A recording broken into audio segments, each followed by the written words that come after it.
Bienvenue à tous dans Backcheck. On se vendredi soir, 3 matchs au programme, 2 invités, Gilles Montandon, Marc Leuenberger, des retournements de situation et des records. Voilà le programme. Gilles, qu'est-ce que tu vas retenir, toi, de cette soirée? Moi, je dirais que Zurich est de retour aux affaires. Et Marc, qu'est-ce qui t'a marqué? Un nouveau blanchissage pour Genoni. Et puis Lausanne revient de l'arrière au 3e tiers et s'impose 2-1 du côté de Lugano. Mais l'image du jour, en effet, Marc Leuenberger vous en a parlé, c'est le 10e blanchissage de Leonardo Genoni, nouveau record de Suisse pour un gardien. Ça méritait bien un coup de chapeau.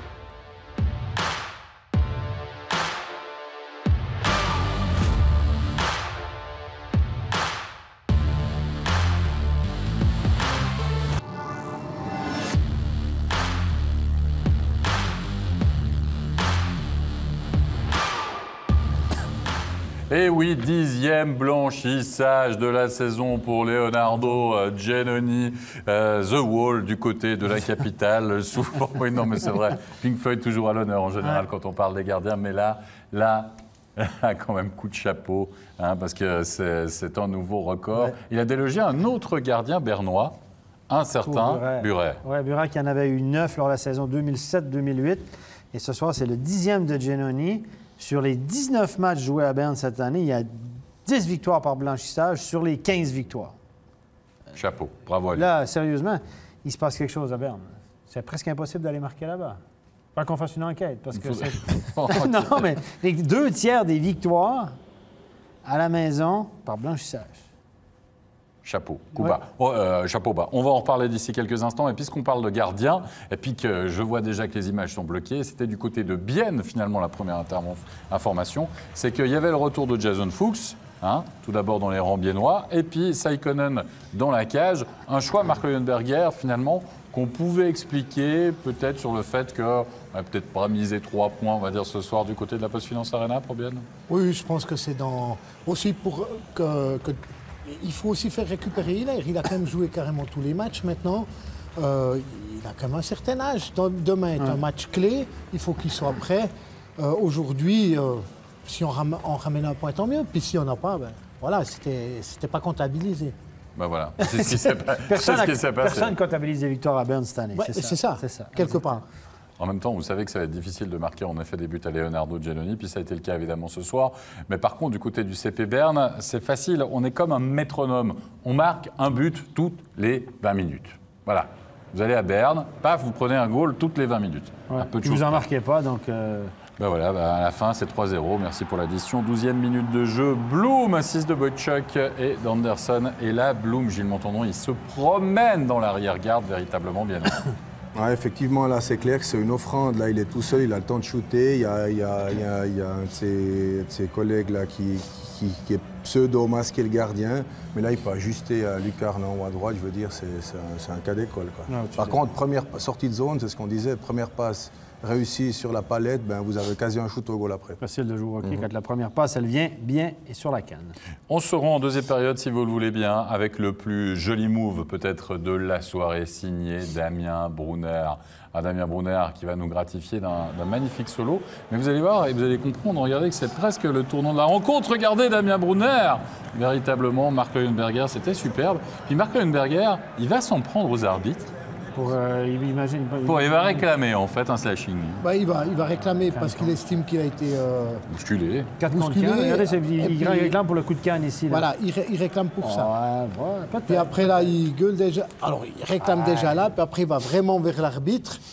Je ne sais pas quel vocabulaire il a utilisé, mais en tout cas l'arbitre il n'a pas dû le prendre du bon côté, puis c'est tout de suite 2 minutes. Oui, c'est tout de suite 2 minutes, messieurs. Stéphane.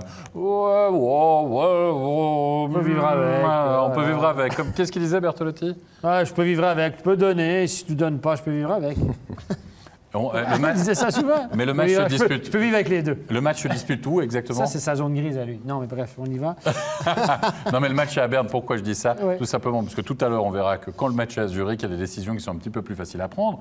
Mais quoi qu'il en soit, l'effet papillon, regardez, Brunner a réclamé, c'est une fin de supériorité numérique pour Bienne. Du coup, ça donne un pipi pour le CP Berne. Et là, rien à dire, le coup d'œil d'Anderson, Marc Leuenberger, pour la déviation finalement de Biber 2-0.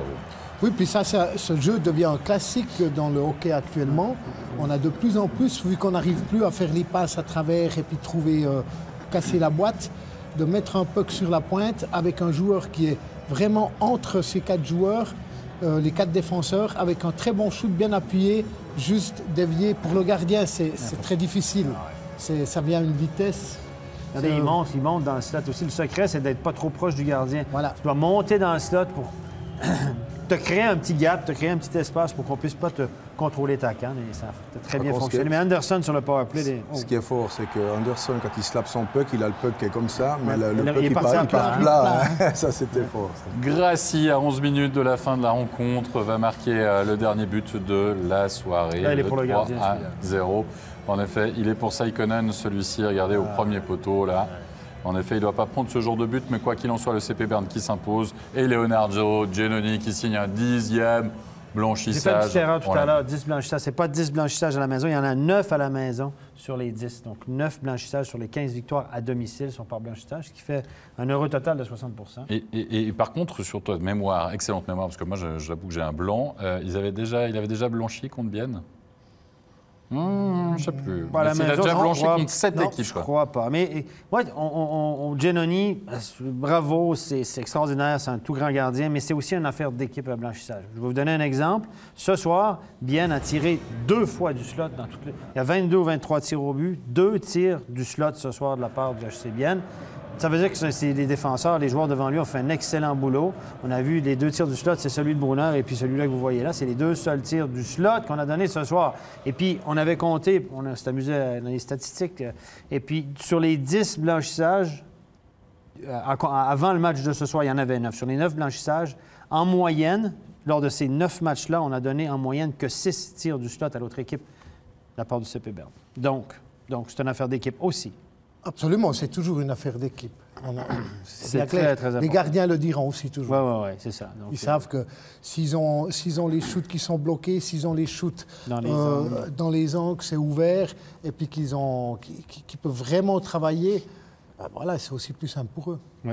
Non, pas souvent, les gardiens, quand ils prennent des goals, c'est pas de leur faute, de toute façon. C'est qu'il y en a un qui n'a pas bloqué le shoot. Qui n'a pas nettoyé devant le but. Les anciens joueurs qui parlent, évidemment.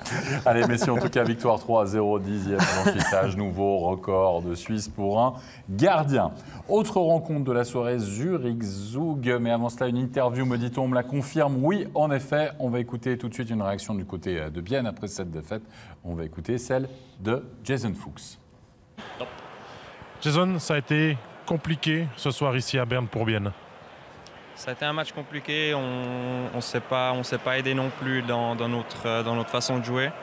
Je pense que jusqu'au 1-0, on était quand même bien. Après, on prend une pénalité, ça nous coûte un but. Et puis contre des équipes comme ça, c'est jamais facile de revenir. Mais c'est dans ces moments-là qu'on doit trouver des ressources pour revenir et surtout trouver un moyen de marquer des buts.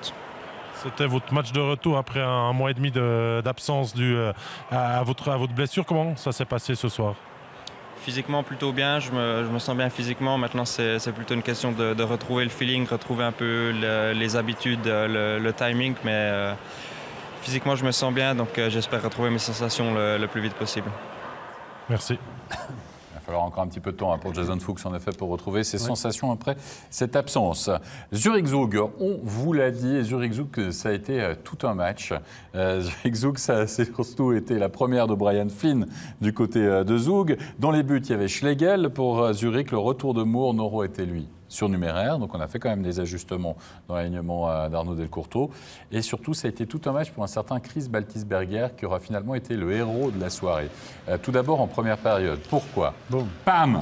Parce que Schlumpf, là, Stéphane, à mon avis, il y aura enquête. Il y aura enquête. À mon avis, on va le voir sur le rebond. Là, il se fâche un peu. Il va donner un coup de... Il serait sur le mauvais joueur. Mais on va le voir, il a reçu une mise en échec. Là, la mise en échec de Schlumpf. Regardez. Schlumpf arrête de jouer le puck. Ben, ça, après, Schlumpf est dans les airs. Pour moi, il y aura enquête. Il doit y avoir une pénalité. Il aurait dû être donné, ça aurait dû être donné. Suspension, on verra. Chris Baltisberger dans le jeu, d'abord, c'est Mister Poissard. C'est un peu Pierre Richard, finalement, sur cette rencontre. J'ai entendu, il va taper 2 fois du poteau sur ses 20 premières minutes de jeu. Puis à la fin, il va finalement taper des points aussi. Regardez, quand ça veut pas, ça veut pas. Ah ouais, par contre, moi, je l'ai bien aimé, ce garçon, ce match-là. Il a été omniprésent, il a été vivant, il était concerné par ce qui se passait, contrairement à certains matchs où... Pas forcément lui personnellement, mais souvent il y a des joueurs qui sont un peu léthargiques, qui ne savent pas trop ce qui se passe. Mais c'est vrai que là, il y a un nouvel entrain. Alors là, ça c'est l'explication avec Garrett Rowe. Pam! Allez tiens, je te mets un petit doigt dans l'œil. Jeu de main, jeu de vilain, parce qu'il s'est fait légèrement un petit peu chercher. Voilà, il s'est défendu, Marc Leuenberger, mais on ne peut pas dire qu'il a spécialement brillé ton Chris Baltisberger. On peut dire que dans la première moitié, pas trop. Il a plutôt été mis en évidence par ce genre d'intervention, par ce check et tout.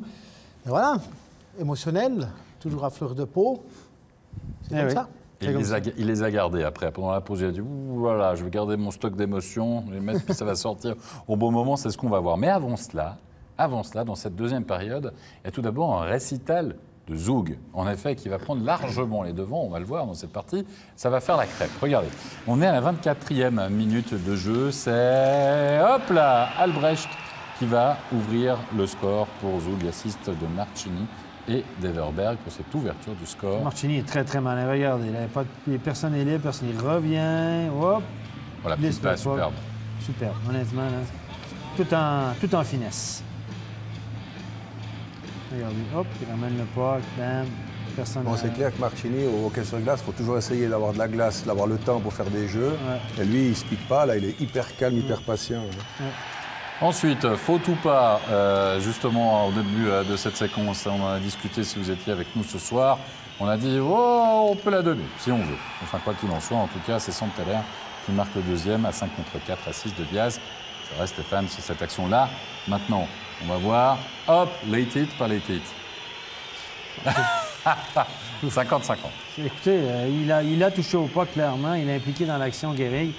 Et puis, peut-être, au moment où il le touche, il n'a plus la rondelle. Écoutez, on peut la donner. Si on la donne, il n'y a pas de scandale, mais c'est pas non plus une grosse faute. En tout cas, c'est 2-0 à ce moment-là de la partie pour Zug. Et le powerplay, une nouvelle fois, Zougois qui va faire merveille. Marchini, le troisième, Gilles Montandon, parfait. Oui, effectivement, on a déjà vanté ses mérites au petit Marchini. Il a un sens du timing qui est exceptionnel. Et là, on voit très bien, ça se passe assez facilement. Il est toujours en bonne position pour un shoot direct. Et quand il peut pas shooter direct, il se laisse glisser là sur son côté. Il est droitier, il a le bon angle pour mettre les pucks au fond. Voilà, sacré powerplay.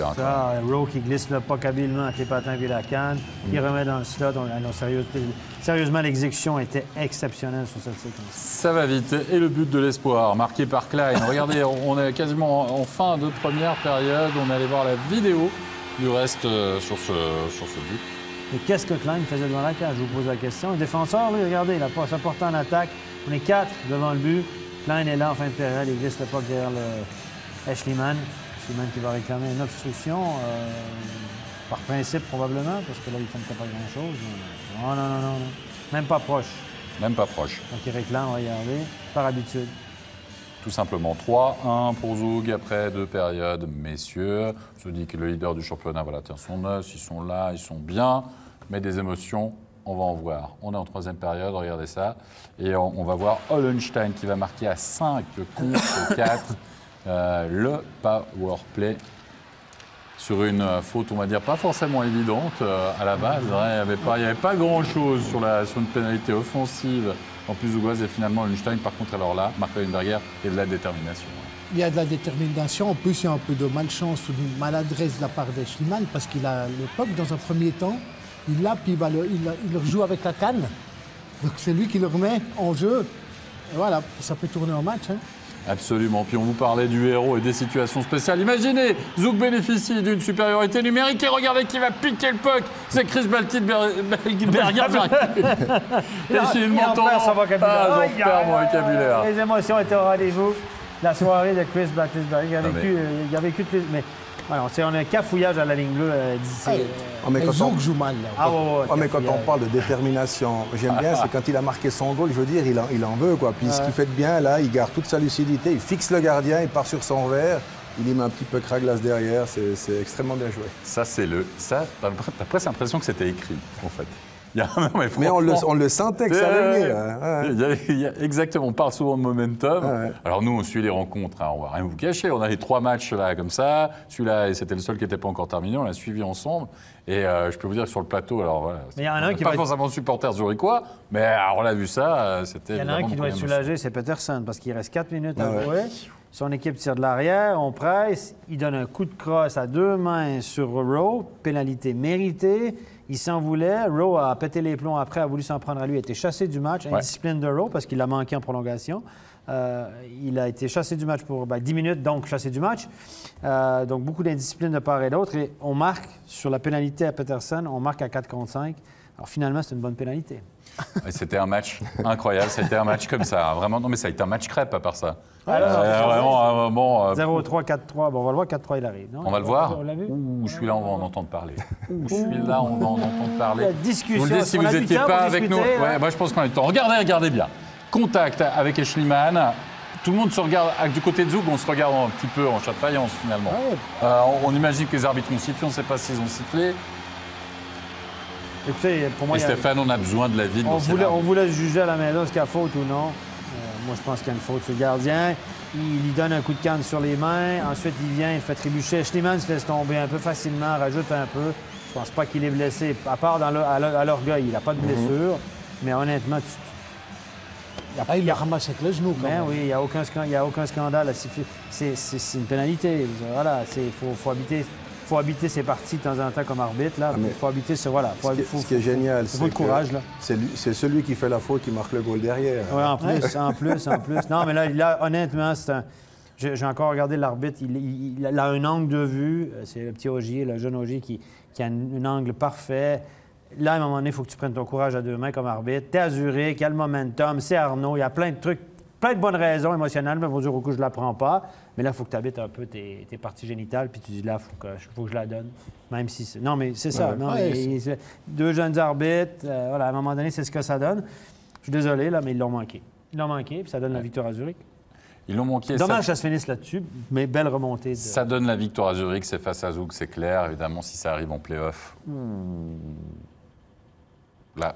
Mais si ça arrive, comme j'ai dit tout à l'heure, si ça arrive dans l'autre sens, imaginez que c'est sur le gardien de Zurich et on ne siffle pas, je pense qu'on l'aurait sifflé, mais on ne la siffle pas, on a l'émeute, il dorment dans le vestiaire ce soir. Hein? Ouais, je ne sais pas où était Brent Reiber ce soir, il était peut-être au Allen Stadium. Il y avait un match à Lugano, ça me surprendrait que ça allait être à Lugano. Ouais. L'autre match était à Berne, bon peut-être, ça c'est sympa à Berne, pas trop loin. Mais Zurich, il habite à mi-chemin entre Zurich et Berne. Donc, une chance sur 2, à mon avis. En tout cas, il y aura du boulot, vous l'avez compris, entre la charge de Schlumpf, il y aura du boulot pour les journalistes qui étaient sur place. Hein, et puis dans les journaux zougois demain, en effet, on risque de jaser quelque peu. Messieurs, Lugano-Lausanne, vous aimez les retournements de situation? Eh bien, on va vous en donner encore sur MySports pour le dernier match de la soirée. C'était un match intéressant aussi pour Lausanne. Vous savez, la disette, on va dire, lausannoise pour les rencontres à l'extérieur. Hein, si vous étiez avec nous depuis le début de la soirée, sachez que Lausanne-Lugano, ils ont un peu le même profil. Hein. Des victoires à domicile, plus compliquées à l'extérieur. Et Lugano va ouvrir le score parce que Mark Leuenberger, l'important, c'est de mettre un puck au but. Et on le voit, on peut même être aidé par un patin adverse. Par une main et un patin à glace de l'adversaire.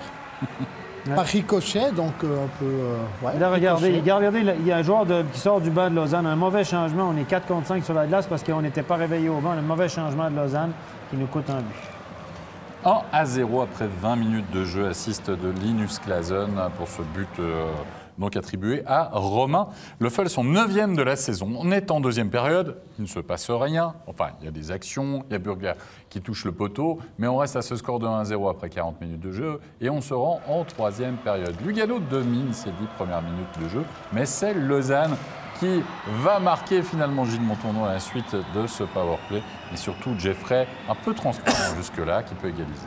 Oui, effectivement, c'est là que ça ne tient pas grand-chose. Un rebond favorable qui tombe sur la palette.